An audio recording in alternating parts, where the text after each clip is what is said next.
Assalamualaikum warahmatullahi wabarakatuh. Perkenalkan, nama saya Glatir Martiza dengan NIM 2410817210625.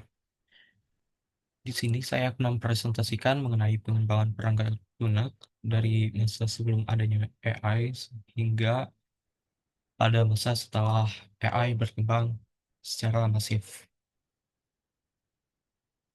Baik, yang pertama, era sebelum adanya AI. Di masa ini, eh, pengembangan software itu masih bergantung pada kemampuan kognitif manual. Jadi, pengembangan dan sumber daya itu masih bersifat statis. Dan eh, pada masa ini itu, proses coding ini bisa dibilang masih lambat dibandingkan dengan proses coding setelah adanya AI. Karena pada masa sebelum AI seperti sekarang, em, proses coding itu masih manual, masih diketik secara manual, baris demi baris, sintaks per sintaks, dan menggunakan um, ingatan ataupun kemampuan berpikir programmer secara manual. Jadi, misalnya seorang programmer itu terlupa atau melupakan sebuah sintaks, maka dia harus membuka lagi atau cross check, mengkaji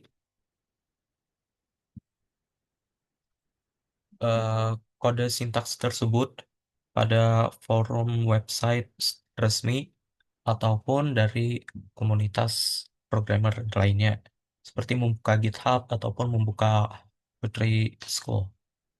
Kemudian, di masa adanya AI ini, proses coding itu bisa dibilang lebih cepat karena dengan adanya AI ini, eh, kita bisa melakukan coding dengan hanya memberikan prompt ataupun perintah seperti untuk membuat Hello World, misalnya ingin menggunakan bahasa Java, tinggal ketikan perintah buatkan saya eh, kode untuk membuat Hello World dengan bahasa Java atau bahasa lainnya tanpa harus menggunakan eh, mengetikkan secara manual dan mengingat sintaksnya.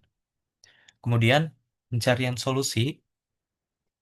solusi ini pada masa sebelum AI masih dibilang masih mengandalkan kata kunci di mesin pencari. Dengan kata lain, pengembangan ini harus memilah jawaban yang relevan dari berbagai forum diskusi. Jadi untuk buat research dan atau segala ataupun yang lainnya itu masih bergantung pada komunitas programmer. Sedangkan pencarian solusi setelah adanya era AI ini, kita tinggal bertanya pada AI untuk mencari solusi secara langsung tanpa harus membaca error ataupun lainnya. Kemudian debugging. Debugging ini dilakukan secara manual sebelum adanya AI. Jadi programmer itu dituntut untuk membaca log error dan menelusuri kode satu persatu. Sedangkan saat ada AI, debugging ini bisa kita copy aja. Soalnya eh, ada kode yang typo atau bagaimana ataupun error saat dijalankan di terminal, kita copy, kita berikan kepada AI, AI akan menyelesaikannya. Kemudian di era sebelum AI ini ada alur kerja menggunakan SDLC, di mana metodologi yang sering digunakan pada saat itu adalah metodologi Agile dan Waterfall yang masih dominan, dengan estimasi waktu yang seringkali meleset karena hambatan teknis.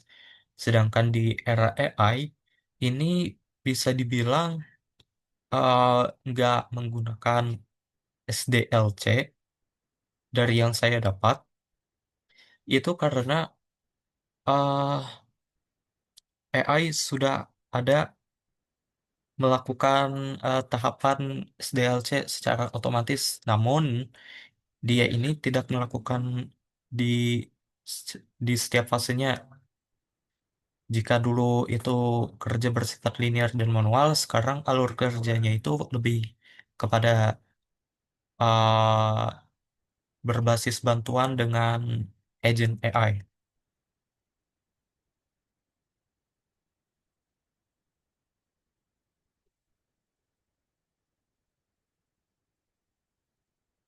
Kemudian kelebihan dan kekurangannya dari aspek kecepatan, era AI generatif ini bisa dibilang kecepatannya lambat karena masih bersifat manual, sedangkan saat era AI generatif itu sangat cepat atau karena bisa dilakukan secara otomatis dan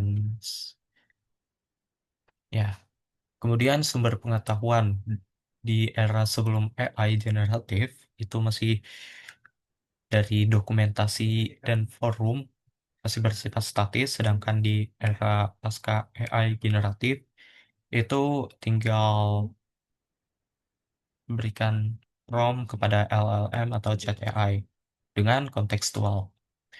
Lalu kualitas kode pada era sebelum AI generatif itu tergantung senior pengembang. Lalu era pasca AI itu konsisten secara gaya namun berisiko bias AI atau ya halusinasi yang akan kita bahas di selanjutnya. Kemudian hambatan utama sintaks dan bug yang sulit ditemukan pada era sebelum adanya AI generatif. Lalu setelah adanya era AI generatif, ini keakuratan AI yang menjadi hambatan utamanya atau hallucination karena uh, seperti yang ada pada video sebelum yang dari course sebelumnya, eh, masalah dari LLM ini adalah dia sering berhalusinasi. Jadi AI terkadang out of context. Dia akan membuat solusi-solusi sendiri yang terkadang keluar dari konteks permasalahannya.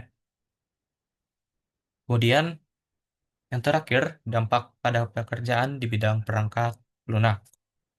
Jadi, yang pertama itu adalah elevasi peran coder ke arsitek. Eh,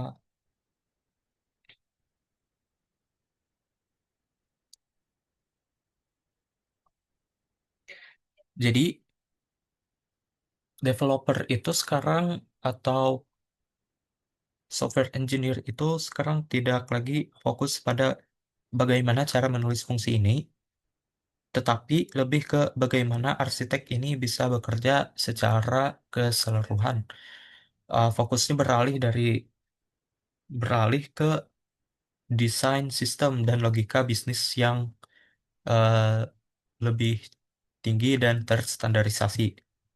Juga perannya ini sekarang menjadi lebih ke arah administratif, di mana programmer eh, dia ini engineer ini tidak hanya dituntut untuk bisa ngoding, tetapi juga bisa melakukan administratif seperti tim leader, lalu mengatur bagaimana arah ke depannya untuk perangkat lunak tersebut, desainnya bekerja, dan sebagainya. Kemudian yang kedua, munculnya peran baru seperti jabatan seperti AI engineer, prompt engineer, dan AI auditor, yang dimana mereka ini sangat dicari untuk memastikan integrasi AI itu em, aman dan efisien. Bisa dibilang kalau diibaratkan AI itu seperti kuli, sedangkan mereka yang dengan jabatan AI engineer atau prompt engineer ini adalah mandornya untuk mengawasi AI-nya bekerja. Tentunya dengan memahami basic dari programming itu sendiri. Kemudian standar baru bagi junior developer. Jadi karena AI ini bisa dibilang sudah bisa mengerjakan coding dengan sendirinya, sehingga tugas-tugas yang seperti uh, coding sederhana seperti membuat root itu bisa dibuat oleh AI, sehingga junior developer itu bisa dibilang agak sedikit tersingkir. Kemudian evolusi dari QA atau Quality Assurance. Jadi pengujian manual itu berkurang drastis. Penguji kini fokus pada pembuatan skenario uji berbasis AI dan keamanan cyber yang lebih kompleks.